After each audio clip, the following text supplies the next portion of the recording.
नमस्कार प्यारे साथियों, स्वागत है आप सभी का हमारे YouTube channel mission IAS species पर। हम लोग ओनली आईएएस के इन्वायरमेंट सीरीज को डिस्कस कर रहे थे और अच्छा खासा लेक्चर हमने डिस्कस कर लिया है और बहुत ही जल्द ये कोशिश रहेगा कि आपका पूरा इन्वायरमेंट का सेक्शन कवर करवा दिया जाए ताकि आप जो मेंस की तैयारी कर रहे हैं उसमें काफ़ी ज़्यादा हेल्पफुल आपको मिल जाए। तो इसी के साथ हम शुरुआत करेंगे, लेकिन अगर आप हमारे चैनल पर नए हैं तो जल्दी से जुड़ना मत भूलिए, लाइक करिए और शेयर करिए अपने दोस्तों के बीच ताकि आपके दोस्त भी बेनिफिट पा सके। सो आज का जो हमारा लेक्चर है पिछले लेक्चर को ही कंटिन्यू करेंगे और यहाँ पर कुछ इम्पोर्टेंट कंसेप्ट को समझने का कोशिश करेंगे। एक तो है आपका INDC यानी कि nationally determined contributions, India's nationally determined contributions क्या होता है उसे हम समझेंगे। देखिए, आप जब किसी चीज की तैयारी कर रहे हैं, लेट्स से कि आप कोई एग्जाम की तैयारी कर रहे हैं, यूपीएससी की तैयारी कर रहे हैं आप, अब यहाँ पर आपका एक गोल है कि हमें क्लियर करना है एग्जाम, लेकिन गोल को अचीव करने के लिए क्या चाहिए? टारगेट चाहिए।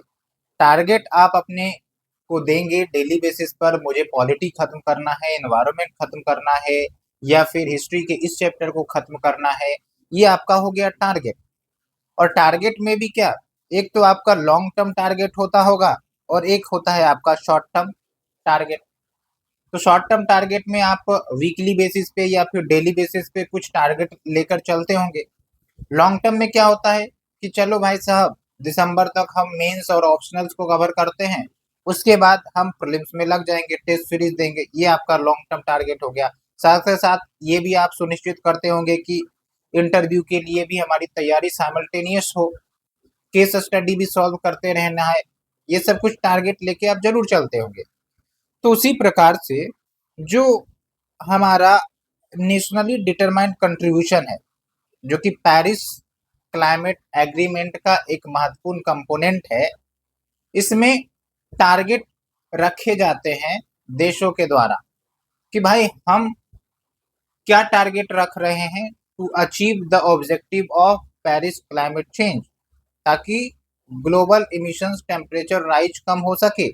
बिना टारगेट के तो फिर हम मॉनिटर नहीं कर सकेंगे, ट्रांसपेरेंसी नहीं रहेगा। तो फिर हम कैसे डिसाइड करेंगे, कैसे ये समझ सकेंगे कि कोई देश कितना अच्छा परफॉर्म कर रहा है? तो यही कंसेप्ट आता है आपका नेशनली डिटरमाइंड कंट्रीब्यूशन।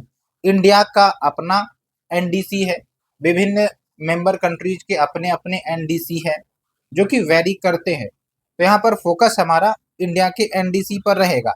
ओके, पहली बार भारत ने जो एनडीसी सबमिट किया UNFCCC को, कब किया? 2015 में, क्योंकि पेरिस एग्रीमेंट इसी समय आया था और इसमें एनडीसी सबमिट करने की बात कही गई थी। उसके बाद इसमें ये भी प्रोविजन था कि हर 5 सालों में जो देश है वो अपने एनडीसी को अपडेट करेंगे। तो आप देखेंगे कि 2015 के बाद 5 साल देखा जाए तो 2020 में अपडेट करना चाहिए था, लेकिन वो नहीं किया जा सका। क्यों? थोड़ा सा ध्यान लगाइए, थोड़ा समझिए कि 2020 का सिचुएशन क्या था। हाँ, कोरोना का सिचुएशन था। तो भाई लोग मीटअप नहीं कर पा रहे थे, लोग या देश अपने कोविड-19 को एड्रेस करने में लगे हुए थे। तो ये जो मुद्दा है वो थोड़ा पीछे हट गया। इसलिए आप देखेंगे कि जो दूसरा अपडेटेड एनडीसी इंडिया का जो डिटरमाइंड कंट्रीब्यूशन है 2022 में UNFCCC को सबमिट किया गया। और इस एनडीसी का इस्तेमाल आप अपने मेंस आंसर राइटिंग के कंक्लूजन में भी यूज कर सकते हैं।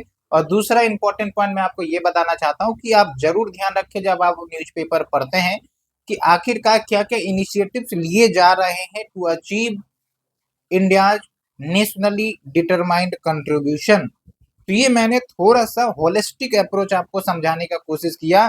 सिर्फ हम पीडीएफ नहीं पढ़ा रहे हैं आपको, ओवरऑल लिंकेजेस भी बताना सिखा रहे हैं। अदरवाइज कोई फायदा नहीं, पीडीएफ रीडिंग करने का कोई फायदा नहीं, कोई वैल्यू नहीं, बेकार में आपका भी समय वेस्ट होगा, हमारा भी। इसलिए कंप्रिहेंसिव डिस्कशन नेसेसरी है। तो अब आपके मन में एक सवाल आना चाहिए कि फिर सर भारत की एनडीसी टारगेट है क्या? 2015 का हम याद रखेंगे क्या? नहीं, 2015 की याद रखने की जरूरत नहीं है। 2022 का जो सबमिट किया गया लेटेस्ट वाला वो याद रखेंगे, और फिर अगला जो आएगा फिर हम वो ध्यान देंगे। लेकिन फिलहाल अगले को आने में देरी है, इसलिए हम 2022 वाला टारगेट याद रखेंगे। 5 इंपॉर्टेंट टारगेट थी इसमें। यहाँ पर एक इंपॉर्टेंट फैक्ट ये था कि 2070 तक हम नेट जीरो हासिल कर ले या फिर कार्बन न्यूट्रलिटी हासिल कर ले। इसको हमने पिछले लेक्चर में भी बताया था कि जो कार्बन न्यूट्रलिटी होता है इसका मतलब सिंपल सा ये हुआ कि भाई अगर हमारा देश 5 टन कार्बन इमिशन कर रहा है, एग्जाम्पल हम बता रहे हैं 5 टन, तो एक एग्जाम्पल है, ध्यान रखेंगे। तो कुछ तकनीक, कुछ इनोवेशन के माध्यम से ऐसा हो कि ये 5 टन एब्जॉर्ब भी हो जाए, यानी कि एक साल में अगर 5 टन इमिट हो रहा है तो एक साल में, उसी साल में वो एब्जॉर्ब भी हो जाए। तो नेट क्या हुआ? कार्बन इमिशन जीरो हो गया, क्योंकि जितना इमिट हुआ उतना हमने एब्जॉर्ब करवा दिया। कैसे करवा सकते हैं? एफोरेस्टेशन के माध्यम से करवा सकते हैं, या फिर कार्बन कैप्चर के टेक्नोलॉजी के माध्यम से करवा सकते हैं। तो बात समझ में आई आपको? ऐसे करके पढ़ना है, समझना है। तो एक तो ये हो गया कार्बन न्यूट्रलिटी। लेकिन यहाँ पर एक सवाल ये भी उठता है कि भाई 2070 का टारगेट आपको लगता नहीं है कि थोड़ा दूर है? थोड़ा सा पहले टारगेट अचीव करने का रखना चाहिए ताकि हम और ज्यादा एफर्ट ले सके। तो बेसिकली ये देश के नेशनल इंटरेस्ट पर निर्भर करता है, क्योंकि भाई एक डेवलपमेंट भी तो फैक्टर है। डेवलपमेंट और इन्वायरमेंट दोनों साथ साथ चलना एक मुश्किल बड़ा क्षण होता है, लेकिन अगर हम दोनों को साथ लेकर जा रहे हैं तो एक अप और एक को थोड़ा डाउन रखना पड़ता है। इसलिए हम अपने नेशनल ऑब्जेक्टिव्स को थोड़ा प्रायोरिटी देते हैं। पॉवर्टी सबकी समस्या है, अनएम्प्लॉयमेंट की समस्या है, इंडस्ट्रियलाइजेशन बढ़ाना है, एनर्जी सिक्योरिटी हासिल करनी है। तो इसलिए थोड़ा सा इन्वायरमेंट के प्रति जो हमारा टारगेट है हम थोड़ा सा दूर रखे हैं। लेकिन इसका मतलब ये नहीं कि हमारा देश इन्वायरमेंट प्रोटेक्शन, क्लाइमेट चेंज को कम करने की दिशा में कार्य नहीं कर रहा है। बहुत अच्छे अच्छे कार्य हो रहे हैं। एग्जाम्पल के माध्यम से green hydrogen, clean fuel, renewable energy, solar energy, wind energy, क्या है ये सब? ये सब हमारे प्रयास हैं to tackle the climate change. इतना तो डेवलप कंट्रीज भी कहीं कहीं नहीं करते हैं जो इंडिया कर रहा है। तो ये भारत की अच्छी इनिशिएटिव्स हैं। ओके, और फिर क्या कुछ टारगेट से, एक देखिए आप, achieve about 50% of cumulative electric power installed capacity from non fossil fuel based energy resources by 2030। 2030 तक जो हमारा total electric power installed capacity है उसका 50% शेयर कहाँ से आना चाहिए?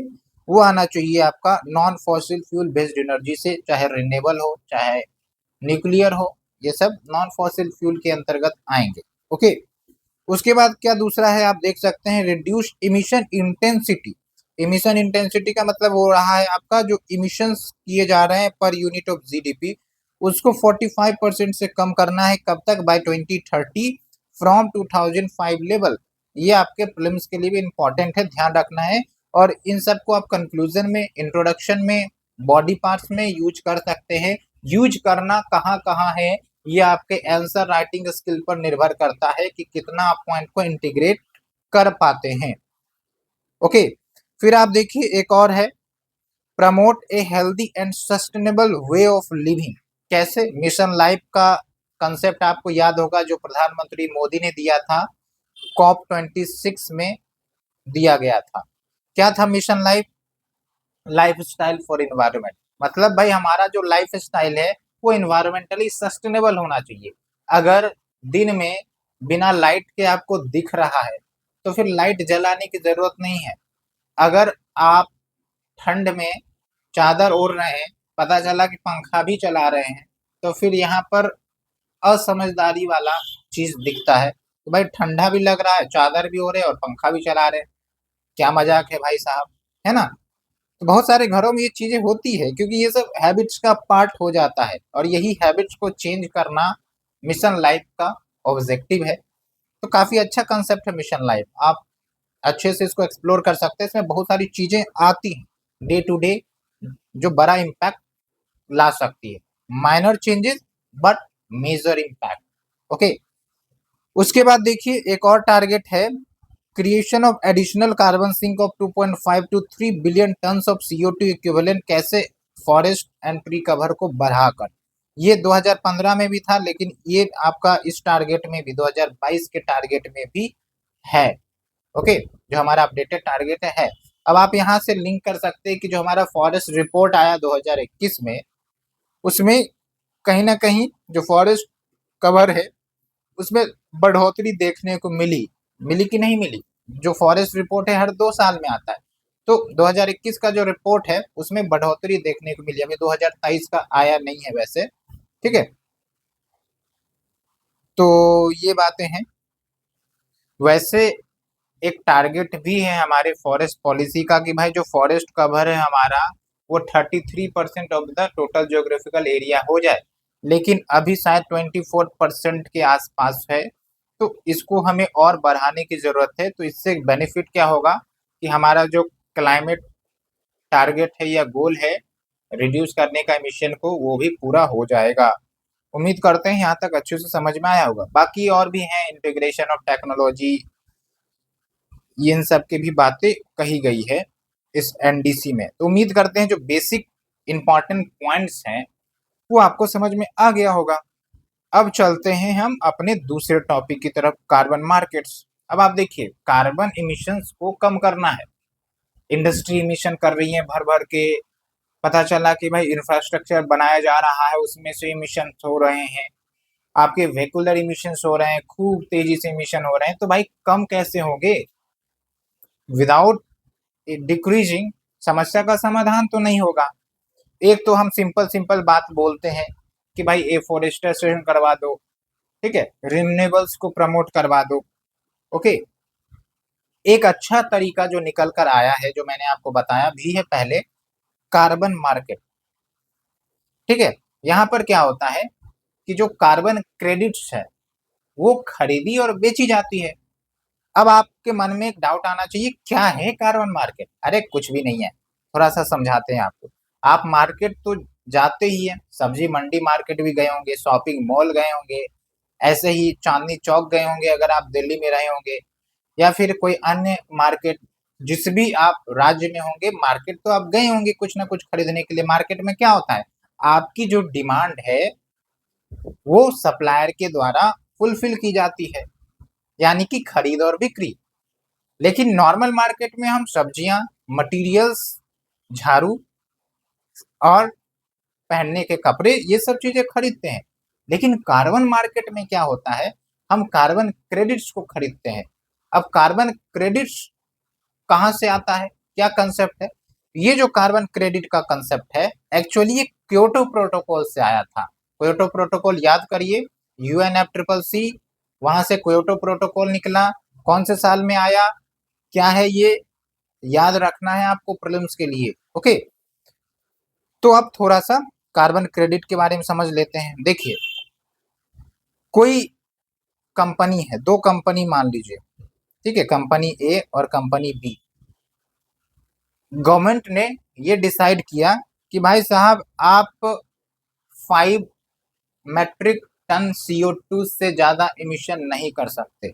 ये आपका मान के चलिए थर्मल पावर प्लांट्स वाली कंपनी, ओके, बोल दिया गया कि नहीं कर सकते, यानी कि उससे कम कर सकते हैं। उससे ज्यादा अगर करना है तो आपको कार्बन क्रेडिट खरीदना होगा। किससे खरीदना पड़ेगा? उस कंपनी से जिन्होंने अपने टारगेट से कम इमिट किया और उसने कार्बन क्रेडिट अर्न कर लिया। ठीक है, तो मान के चलिए कि 5 मेट्रिक टन इमिट करने का टारगेट था, इसने 6 मेट्रिक टन इमिट कर दिया। और ये जो दूसरी कंपनी है इसने 4 मेट्रिक टन ही इमिट किया। इसके मतलब इसके पास +1 मेट्रिक टन इमिट करने की ज्यादा अभी छूट है, लेकिन इन्होंने एक्सेस कर दिया। तो ये जो आपका कम इमिशन किया इन्होंने, इसको हम कार्बन क्रेडिट्स के साथ कंपेयर कर देते हैं कि भाई 1 मेट्रिक टन मतलब 1 metric ton of CO2 equivalent एक कार्बन क्रेडिट के बराबर है। तो इसका मतलब कि लेट्स से कि जिसने कम इमिट किया उसने 1 कार्बन क्रेडिट खरीद लिया। अब इसने क्या किया है कि भाई 1 मेट्रिक टन ज्यादा इमिट कर दिया, तो फिर बी वाली जो कंपनी है ये ए को बेच देगा, क्योंकि ए ने ज्यादा इमिट कर दिया ए कार्बन इमिशन, तो ए खरीदेगा। तो इससे क्या होगा कि ऑफसेटिंग हो जाएगी। ऑफसेटिंग मतलब बैलेंस हो जाएगा। एक्सेस इमिट किया तो उसने कार्बन क्रेडिट खरीद लिया उससे जिन्होंने कम इमिट किया अपने टारगेट से। ओके, और भारत इसका काफी अच्छा बेनिफिशियरी है। यानी कि भारत जो है कुछ प्रोजेक्ट्स लेकर आता है, रिन्यूएबल प्रोजेक्ट्स लेकर आता है, साथ के साथ एफोरेस्टेशन इनिशिएटिव्स भी भारत चलाता है। तो इससे क्या होता है कि जो भी कंपनी या जो भी देश अपने कार्बन इमिशन के टारगेट को ब्रीच कर रहे हैं वो भारत से कार्बन क्रेडिट खरीद लेते हैं और भारत को पैसा मिल जाता है। और पैसा मिल गया तो भारत जो है रिन्यूएबल एनर्जी में इन्वेस्ट कर सकता है, उसको डेवलपमेंटल प्रोजेक्ट्स में इन्वेस्ट कर सकता है, एनर्जी एफिशिएंट प्रोजेक्ट्स में इन्वेस्ट कर सकता है। तो बात समझ में आया कि क्या कुछ कंसेप्ट है आपका कार्बन मार्केट का, अच्छे से आपको ये समझना है। अब ये जो कार्बन मार्केट का कंसेप्ट है इसको हम 2 कैटेगरी में देख सकते हैं, एक तो नेशनल लेवल पर हो सकता है और एक है इंटरनेशनल लेवल पर। इंटरनेशनल लेवल पर क्या होगा कि भाई एक देश में जो कंपनी है वो दूसरे देश में जो कंपनी है जिन्होंने कम इमिट किया है और एक कंपनी जिन्होंने ज्यादा इमिट किया है तो ऑफसेटिंग कर सकते हैं। तो ये जो कार्बन मार्केट है वो इंटरनेशनल लेवल पर भी अवेलेबल है और नेशनल लेवल पर भी अवेलेबल है। कि भाई नेशनल लेवल पर गवर्नमेंट ने वेरियस कंपनी को टारगेट दे दिया है जो इमिशंस करते हैं कि भाई आप इतने से ज्यादा इमिशन नहीं कर सकते, अगर करेंगे तो आप कार्बन क्रेडिट खरीदिए उन कंपनी से या उन एसोसिएशन से जो कम इमिशन कर रहे हैं अपने टारगेट से। ओके, तो ये काफी अच्छा तरीका है, लेकिन इसकी अपनी कमी है और अपने फायदे हैं। और उम्मीद करते हैं, वैसे तो इस आर्टिकल में कुछ कुछ पॉइंट्स ही दिए गए हैं, लेकिन अगर आप न्यूज़पेपर देखते हैं, वैसे हम विजन आईएएस का मैगजीन भी डिस्कस करते हैं एनवायरनमेंट सेक्शन का, तो आप चिंता ना करें, वहां पर भी इस प्रकार के करंट अफेयर्स आते हैं जहां पर डिटेल से आपको इसके प्लस और माइनस का पता चलेगा और यूपीएससी यहीं पर क्वेश्चन पूछ लेती है। इसलिए थोड़ा ध्यान से आपको समझना है और मैंने एग्जाम्पल के साथ आपको बताया है। ओके, अब देखिए ये जो कार्बन क्रेडिट का मैकेनिज्म था क्योटो प्रोटोकॉल में तो था ही, लेकिन इसको पेरिस एग्रीमेंट में भी इंसर्ट किया गया, फॉरवर्ड किया गया। अब दुनिया के अन्य जो कार्बन मार्केट से उसको हम देखते हैं कुछ एग्जाम्पल, जैसा कि मैंने बोला ना ये नेशनल लेवल पर भी हो सकता है, यानी कि किसी स्पेसिफिक कंट्री में या फिर स्पेसिफिक यूनियन ऑफ कंट्री, जैसे यूरोपियन यूनियन का आपका कैप एंड ट्रेड प्रिंसिपल है, ठीक है। और इसमें क्या होता है 2005 में ये कंसेप्ट लेकर आया था और इसको मैंडेटरी मार्केट्स या कंप्लायंस के अंतर्गत रखा जाता है। मतलब यहाँ पर जो नियम कानून है वो मैंडेटरी फॉलो किए जाते हैं। अब कंसेप्ट वही है जो मैंने आपको बताया कि जो आपके यूरोपियन यूनियन में देश है, ठीक है, विभिन्न sector, agriculture sector, power sector, वो डिफरेंट डिफरेंट इमिशंस करते होंगे, तो उनको एक टारगेट दे दिया गया है कि भाई आप इतना इतना इमिट करेंगे, इतना इमिट करेंगे, इतना इमिट करेंगे, वेरियस सेक्टर के इंडस्ट्री सबको टारगेट दे दिया गया है। अब जो कम इमिट कर रहे हैं वो क्रेडिट अर्न कर लेंगे, जो ज्यादा कर रहे हैं वो क्रेडिट खरीद लेंगे, तो इससे ऑफसेटिंग हो जाएगा और फिर बैलेंस हो जाएगा चीजें। ठीक है, उम्मीद करते हैं आपको अच्छे से समझ में आया होगा। उसके बाद है आपका वॉलंटरी मार्केट्स। वॉलंटरी मार्केट्स मतलब क्या है कि यहाँ पर जो कार्बन क्रेडिट खरीदी जाती हैं वो बेसिकली कुछ इनिशिएटिव्स के कारण, जैसे एफोरेस्टेशन प्रोजेक्ट्स लगा दिया तो इससे भी कार्बन इमिशन जो है कम होने के पोटेंशियल ज्यादा रहते हैं, तो इसको भी कार्बन क्रेडिट के रूप में असाइन करके फिर इसकी भी खरीद बिक्री होती है।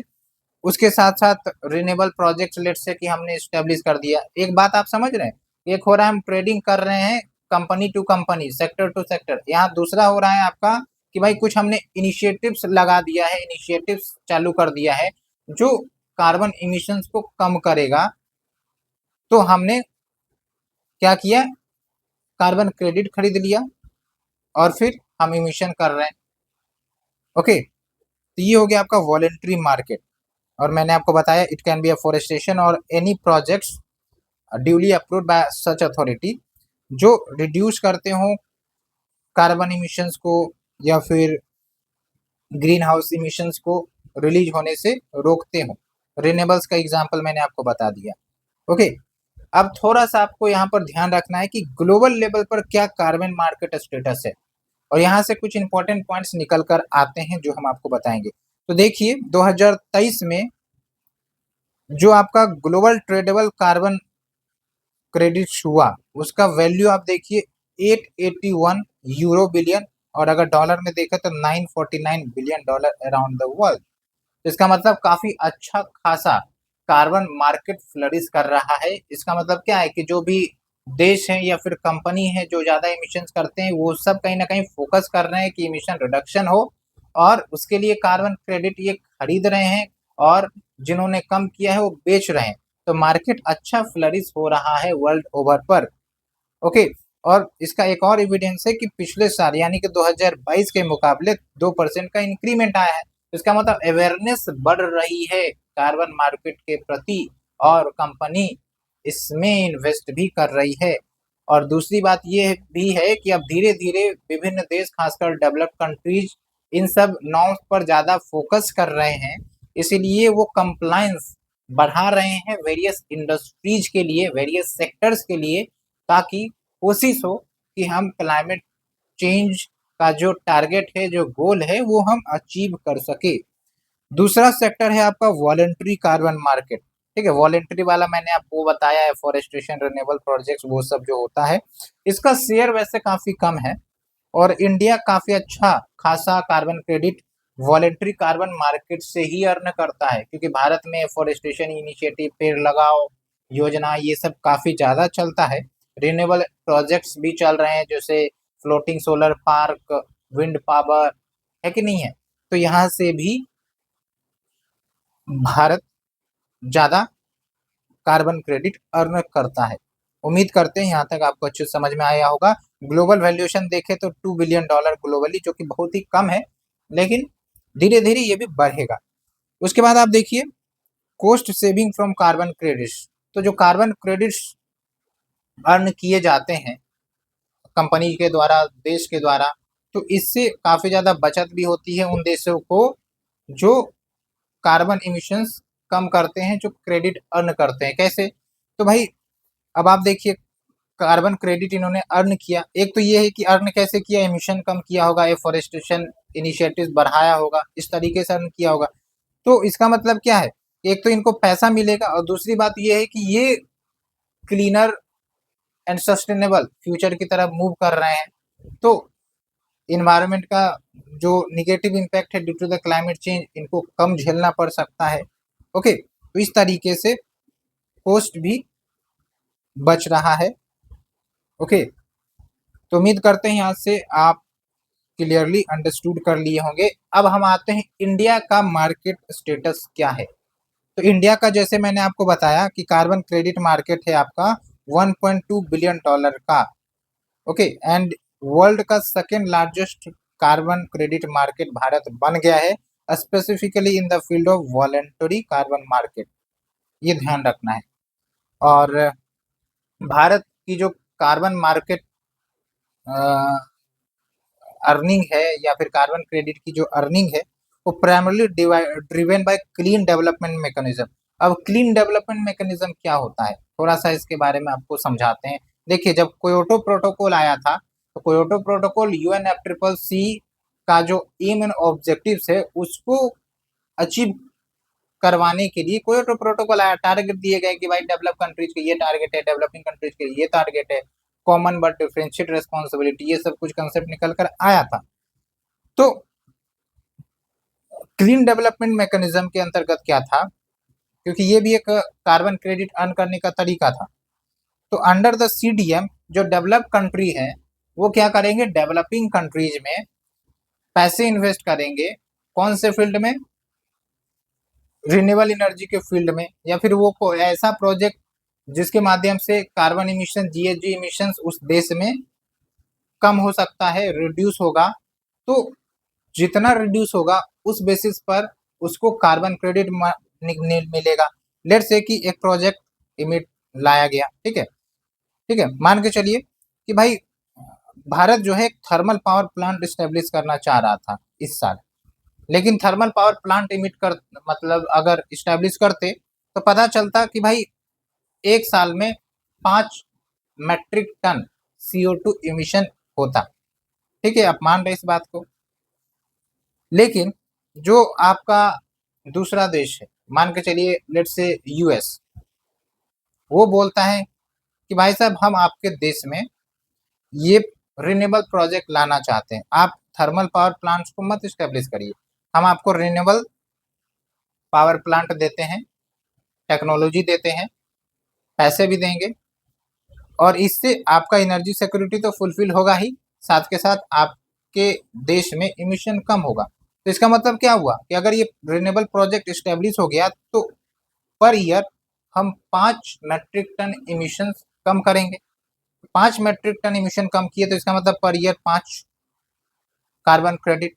अगर हम एक कार्बन क्रेडिट को इक्विवेलेंट मानते हैं 1 metric ton of CO2 emission, तो इससे क्या हुआ कि जो US है या US की कंपनी है, उसने कार्बन क्रेडिट अर्न कर लिया।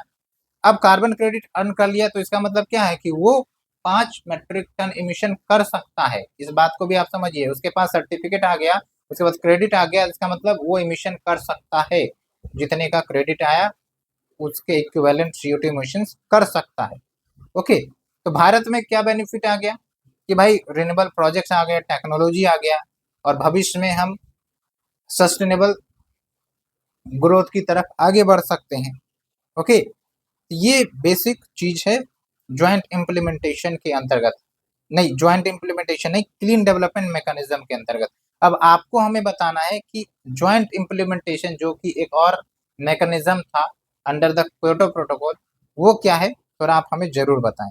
ओके, उसके बाद चलते हैं कुछ वॉलंटरी कार्बन मार्केट का जो कंसेप्ट है, क्या ये ग्रोथ जो हमें देखने को मिल रहा है वो रियल है या फिर ऐसे ही बस फेक है।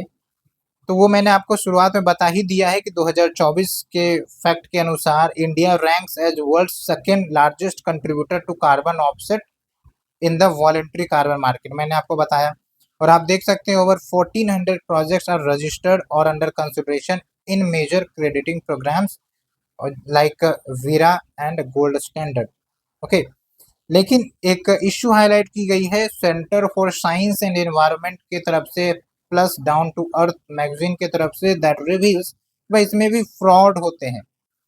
ठीक है, ये टाइटल है जिसमें पब्लिश हुआ है, और इसमें बोला गया है कि भाई जो वॉलंटरी कार्बन मार्केट है इसकी जो इफेक्टिवनेस है वो उतनी ज़्यादा सही नहीं है, इसमें भी कुछ घपलेबाजी होती है, मतलब fake carbon credit, fake certificate बना के कार्बन क्रेडिट अर्न किए जाते हैं, पैसे ऐंठे जाते हैं, कुछ ऐसी बातें चल रही है। ओके, और आप यहाँ पर देखिए 100 of projects operating without clear guideline. अब एक तो ये होता है कि भाई मॉनिटरिंग हो कि सचमुच में कार्बन इमिशन कम किए जा रहे हैं या फिर सिर्फ फेक दिखाकर कार्बन क्रेडिट अर्न किए जा रहे हैं, फेक सर्टिफिकेट बना के, फेक अप्रूवल करके, ये सब भी चीज़ें काफ़ी ज़्यादा होती हैं। इसलिए कहीं ना कहीं ट्रांसपेरेंसी अकाउंटेबिलिटी भी सुनिश्चित करनी पड़ेगी वॉलंटरी कार्बन मार्केट के अंतर्गत। ओके, तो वे फॉरवर्ड क्या है, वही है ट्रांसपेरेंसी एंड अकाउंटेबिलिटी। ये देखना होगा कि भाई जो इमिशन रिडक्शन हो रहा है वो सच में हो रहे हैं या फिर फॉल्सफुली उसे दिखाया जा रहा है, अदरवाइज समस्याएं क्लाइमेट चेंज की और विकराल हो जाएंगी, क्योंकि एक्चुअल में या रियल ग्राउंड पर सॉल्यूशन निकल नहीं रहा है, बस पेपर वर्क पर दिख रहा है, और करप्शन और अनअकाउंटेबिलिटी की समस्या हमें दिख रही है। ओके, अब बात करते हैं कार्बन क्रेडिट ट्रेडिंग स्कीम 2023, ये भारत की है। वो तो अभी हमने एक यूरोपियन यूनियन का देखा ना, CAP वाला, अभी हम इंडिया की बात करते हैं। तो इंडिया में भी आपका कार्बन क्रेडिट ट्रेडिंग स्कीम लाया गया 2023 में। इसमें भी वही बातें हैं कि इंडिया में जो भी आपके कार्बन इमिशन वाले कंपनी जो है उन सबको टारगेट दे दिया जाता है, और जो टारगेट से ब्रीच कर रहे हैं वो खरीदेंगे। किससे खरीदेंगे, जो अपने टारगेट से कम इमिट कर रहे हैं, कार्बन क्रेडिट अर्न कर रहे हैं, उन सब से खरीदेंगे। ओके, और ये जो स्कीम है, ध्यान रखना है, मिनिस्ट्री ऑफ पावर ने इंट्रोड्यूस की थी to encourage the reduction of GHG emissions in India through issuance and trading of carbon credits. और कौन इश्यू करेगा कार्बन क्रेडिट सर्टिफिकेट? तो ब्यूरो ऑफ एनर्जी इफिशिएंसी, अच्छे से ध्यान रखना है, किसको? To entities that exceed their assigned emission reduction targets. And जो मिनिस्ट्री ऑफ पावर है along with bureau of energy efficiency, ये क्या करेंगी? उन एंटिटीज को, उन कंपनीज को आइडेंटिफाई करेंगी जिनको पार्टिसिपेट करना है ट्रेडिंग स्कीम में। ऐसा तो नहीं होगा कि सबको ही पार्टिसिपेट करना है भाई। जो इमिट नहीं कर रहे हैं वो क्यों पार्टिसिपेट करे? जो इमिट कर रहे हैं, जिनका टारगेट फुलफिल नहीं हो रहा है, वो पार्टिसिपेट करेंगे, वो खरीदेंगे। ओके, उसके बाद आप देखिए जो टारगेट है कि भाई कौन से सेक्टर के लिए कितना इमिशन कैप किया जाए, तो ये टारगेट कौन सेट करता है? Ministry of environment. For example मान के चलिए थर्मल पावर प्लांट्स या फिर कोई व्हीकल कंपनी है, ठीक है, अब वो कुछ प्रोड्यूस कर रही है, इमिशन हो रहा है, तो उनके लिए टारगेट सेट कर दिया कि भाई आप 2 मेट्रिक टन से ज़्यादा नहीं इमिट करेंगे पर ईयर, लेट से। ओके, तो अगर उससे ज़्यादा करना है तो वो खरीदेंगे, कम कर रहे हैं तो उसको कार्बन क्रेडिट मिल जाएगा और वो बेच सकते हैं। ओके, ये बातें हो गई। उसके बाद देखिए entities failing to meet their emission target must purchase carbon credit certificates as compensation, वही बात है। उसके बाद देखिए carbon credit certificate will be traded on power exchange. हाँ, ऐसा नहीं है कि भाई ई कॉमर्स प्लेटफॉर्म पर आपको कार्बन क्रेडिट दिखता मिल जाएगा। क्या आपको दिखता है फ्लिपकार्ट और अमेजन पर कि भाई ले लो, भाई ले लो कार्बन क्रेडिट ले लो, ऐसा कुछ दिखता है? नहीं ना। उसके लिए अलग से प्लेटफॉर्म है जहाँ पर कार्बन क्रेडिट की ही खरीदी बिक्री होती है, ठीक है। और ये अप्रूव कौन करता है प्लेटफॉर्म को? सेंट्रल इलेक्ट्रिसिटी रेगुलेटरी कमीशन, ये ध्यान रखना है। हालांकि चैलेंजेस की बात करें कार्बन क्रेडिट मार्केट्स को लेकर, क्या है भारत में? Lack of standardisation. Okay, and lack of standardisation के अंतर्गत क्या है कि जो आपका perform achieve and trade and renewable energy certificates scheme जो भी है उसमें जो यूनिट है उसको मेंशन नहीं किया गया है in terms of carbon dioxide equivalent. जैसे मैंने आपको बताया ना, इंटरनेशनल लेवल पर क्या होता है, 1 metric CO2 equivalent equal to 1 carbon credit. तो ये कहीं ना कहीं लैक है, तो इससे प्रॉपर अंडरस्टैंडिंग नहीं हो पाती है कि भाई कितने इमिशन पर कितना क्रेडिट मिलेगा। तो कहीं ना कहीं हौच पौच वाली सिचुएशन रहती है and it hinders the effectiveness. Okay, उसके बाद आप देखिए लिमिटेड एक्सपीरियंस है इंडिया के जो इंडस्ट्रियल स्टेक होल्डर्स है, उनको पता नहीं है कि भाई कैसे ट्रेड मार्केट किए जाते हैं। जो जो नए स्टार्टअप्स है उनको भी पता नहीं है, खासकर जो इनफॉर्मल से फॉर्मल आ रहे हैं उनको और ज़्यादा कंप्लायंस फॉलो करना पड़ सकता है, तो हर्डल्स बढ़ सकती है और ऐसे में इंडस्ट्री के ग्रोथ पर इम्पैक्ट आ सकता है। उसके बाद फ्रेगमेंटेशन है कि भाई विभिन्न सेक्टर्स के लिए विभिन्न टारगेट है, तो it can create fragmentation in the domestic energy market as well as enforcement issue. जैसे आप देखिए रिन्यूएबल परचेज ऑब्लिगेशन होता है, रिन्यूएबल एनर्जी सर्टिफिकेट खरीदना होता है, तो भाई कोई खरीद रहा है, कोई नहीं खरीद रहा है। उसके साथ साथ बहुत सारे कंपनीज अपने टारगेट को ब्रीच कर देते हैं, लेकिन उसकी प्रॉपर मॉनिटरिंग नहीं होती है, एक्शन नहीं लिया जाता है, बहुत सारे इश्यू आ जाते हैं इसमें।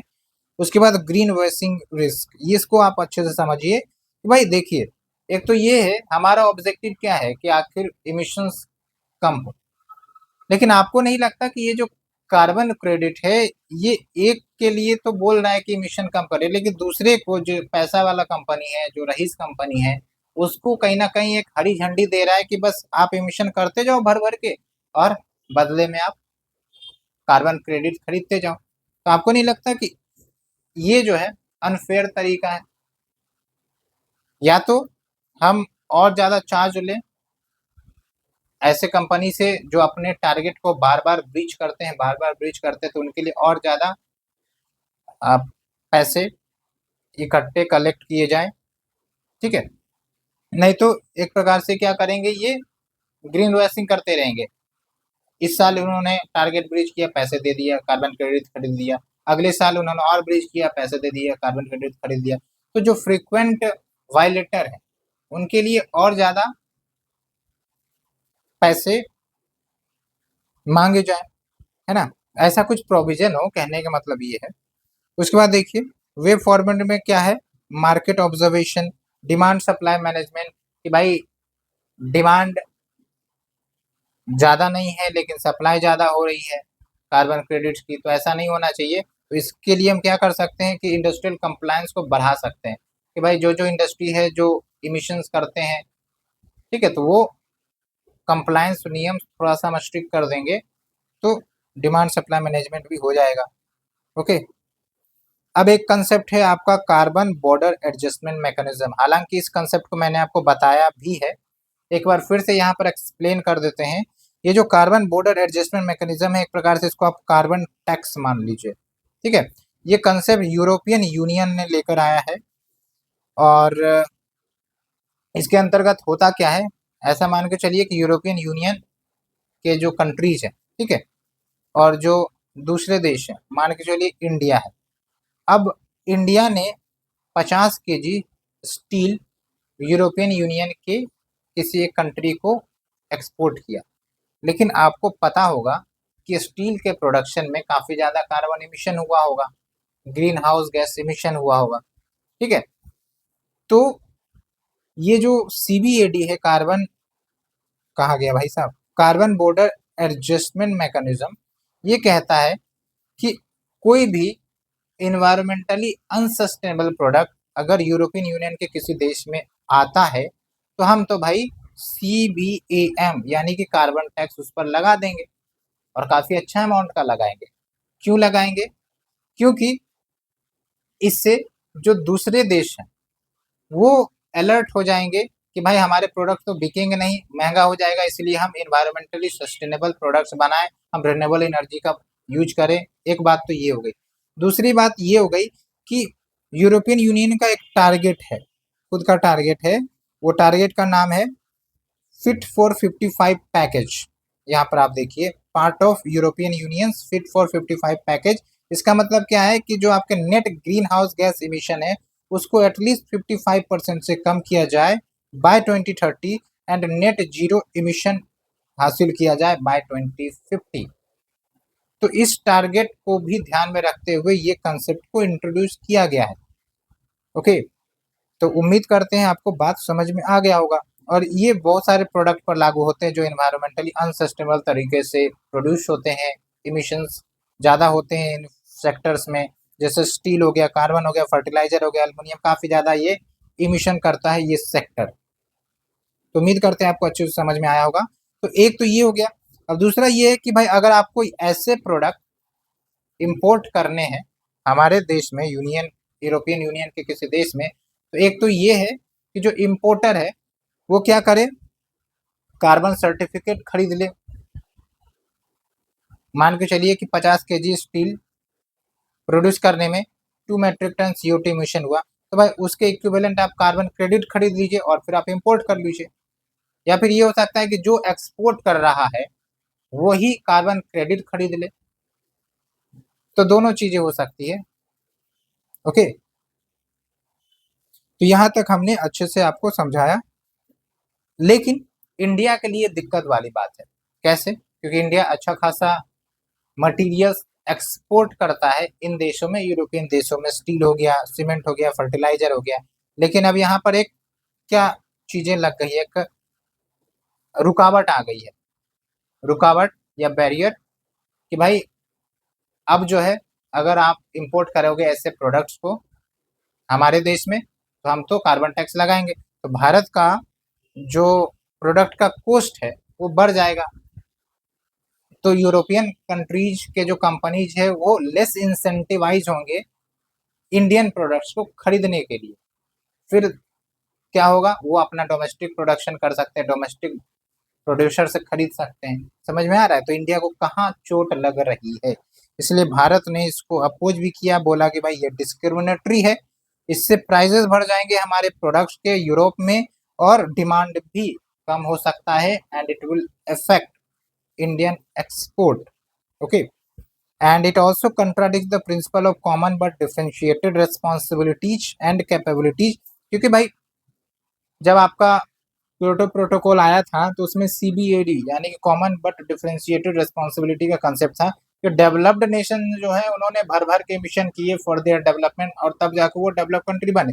आज जब डेवलपिंग कंट्रीज को डेवलप होने की बारी आ रही है, ग्रोथ पकड़ने की बारी आ रही है, इकोनॉमी इंडस्ट्रियलाइजेशन करवाने की बारी आ रही है, तो आप बोलते हैं कि भाई मिशन कम करो और क्लाइमेट चेंज के इम्पैक्ट को रोको। तब कहाँ था जब आप लोग धराधर धराधर कर रहे थे। ये कंसेप्ट था कॉमन बट डिफरेंशियल रिस्पॉन्सिबिलिटी। इसका मतलब हमारी जो गोल तो कॉमन है कि मिशन कम करेंगे, ग्रीन हाउस गैस इमिशन कम करेंगे, क्लाइमेट चेंज को डील करेंगे, लेकिन रेस्पॉन्सिबिलिटी अलग अलग होनी चाहिए। डेवलप कंट्री की ज्यादा रेस्पॉन्सिबिलिटी होनी चाहिए as compare to the developing country. ये बातें हैं। ओके, तो ये बातें हो गई। उसके बाद CBAM में distort the market and washing trust. इससे आपका जो रिलेशंस है इंडिया और यूरोपियन यूनियन देशों के बीच वो भी खराब हो सकता है, क्योंकि हमारे जो नेशनल इंटरेस्ट है वो अगर कोई दूसरा देश उसे केयर नहीं करता है, फुलफिल नहीं करता है, तो इंटरनेशनल रिलेशंस पर असर दिख सकता है। क्योंकि जो इंटरनेशनल रिलेशंस बनाए जाते हैं मेनली नेशनल इंटरेस्ट अगर कोई हमारा फुलफिल कर रहा है तो हम उससे थोड़ा दोस्ती अच्छे से रखते हैं। अभी आप देखिए पाकिस्तान की बात करें, कोई नेशनल इंटरेस्ट नहीं है ना, टेररिज्म को स्प्रेड करता है इंडिया में, इंसर्जेंसी फैलाता है, तो यहाँ पर नेशनल इंटरेस्ट के अगेंस्ट है, इसलिए हमने उनसे रिलेशंस डाउनग्रेड कर दिए, खत्म कर दिए। ये एक अच्छा पॉइंट है, आप ध्यान रख सकते हैं, क्योंकि हमने इंटरनेशनल रिलेशंस को लिंक करके आपको बताया है कैसे आप कंसेप्ट को लिंक करेंगे। उसके बाद क्या है, the concerns also include the potential violation of WTO rules. World trade organisation के जो रूल्स हैं कि भाई फ्री एंड फेयर हो और ग्लोबल साउथ को थोड़ा इंसेंटिव मिले ताकि ये सब भी ग्रोथ करे, तो उसका भी वायलेशन हो सकता है। तो वे अहेड क्या है, India is developing standards to measure the carbon embedded in its product, की इनके प्रोडक्ट में कितना कार्बन इमिशन हुआ होगा मैन्युफैक्चरिंग सब में, तो इसको मेजर किया जाए ताकि हम फिर ऑफसेट करने में आसानी महसूस कर सके। उसके बाद financial support is needed for developing countries to implement the carbon pricing, और कोऑर्डिनेटेड एप्लीकेशन होना चाहिए कार्बन टैक्स का एंड क्लाइमेट चेंज मेजर्स का। बायलेटरल रेजोल्यूशन या एग्रीमेंट कर सकते हैं यूरोपियन यूनियन के साथ alongside preparations to establish India's own carbon trading system। अब हमारा बचा है लास्ट टॉपिक क्लाइमेट फाइनेंस का। तो यहाँ तक अगर आपको चीज़ें अच्छी आ रही है तो आपसे गुजारिश है फ्रेंड्स कि आप हमें फाइनेंशियल कंट्रीब्यूशन कर सकते हैं। यहाँ पर हमारा UPI ID दिया है, आप स्कैन भी कर सकते हैं और हमारा UPI ID भी यहाँ मेंशन है। तो आप हमें कुछ फाइनेंशियल कंट्रीब्यूशन जो भी आपकी इच्छा हो आप अपने अनुसार हमें सेंड कर सकते हैं ताकि हमें भी कुछ मदद मिल जाए। ओके, तो चलिए चलते हैं अब अपने दूसरे टॉपिक की तरफ, क्लाइमेट फाइनेंस।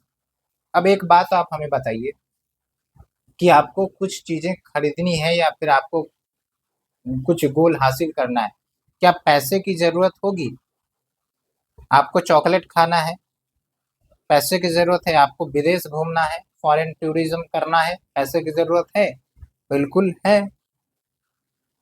उसी प्रकार से जो क्लाइमेट चेंज की समस्या है उससे हमें निजात पाना है एडेप्टेशन के माध्यम से या फिर मिटिगेशन के माध्यम से,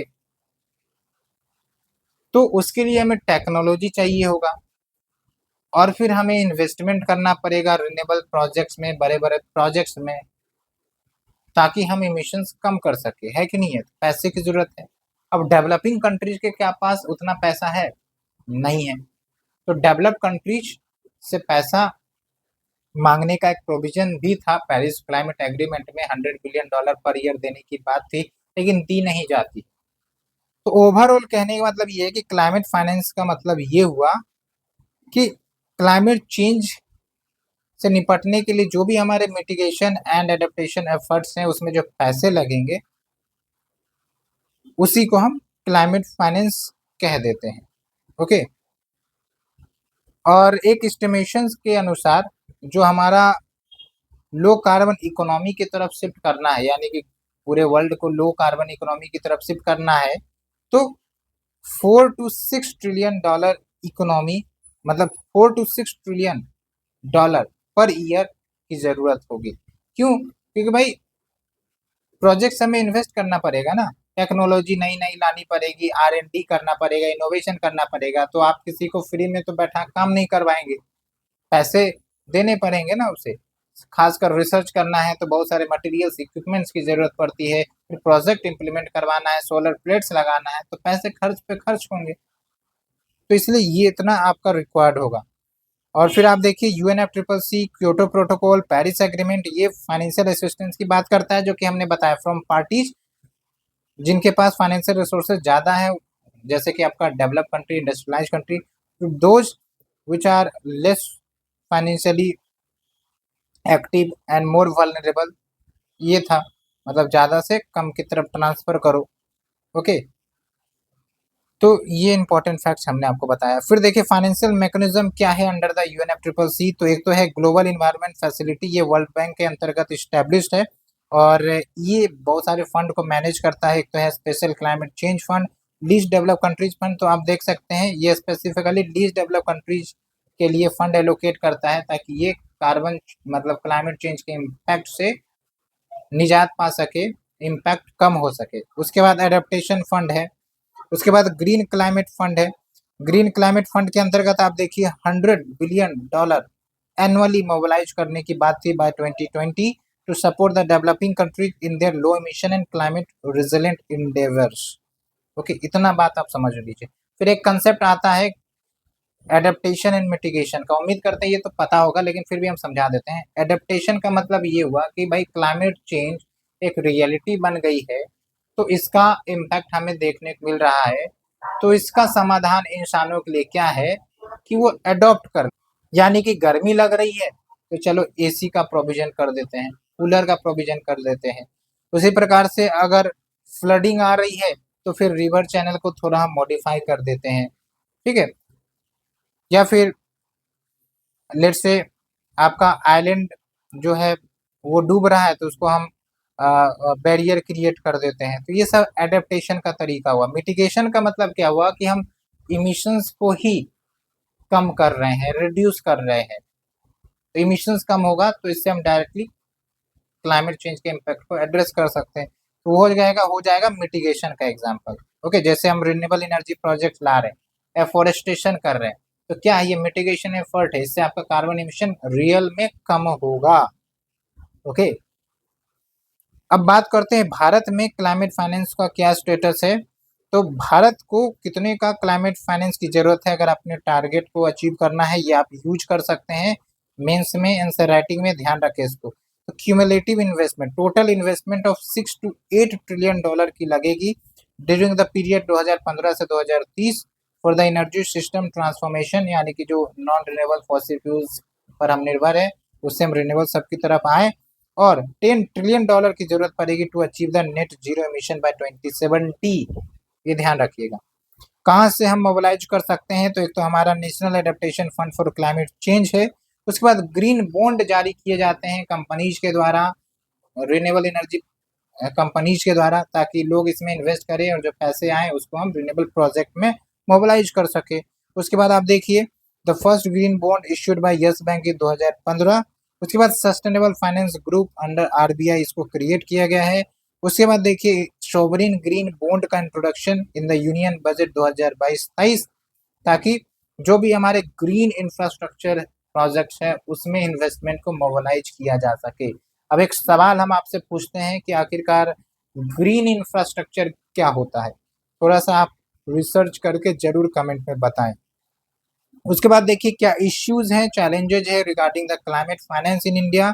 एक तो क्लैरिटी नहीं है कि भाई जो क्लाइमेट फाइनेंस की हमें दरकार है वो सच में इतनी ही है या इससे ज़्यादा है, कैसे आप कैलकुलेट कर रहे हो, कैसे आप रिपोर्ट कर रहे हो, ये सब है। उसके बाद रोबस्ट अकाउंटिंग फ्रेमवर्क चाहिए for transparent reporting of climate finance.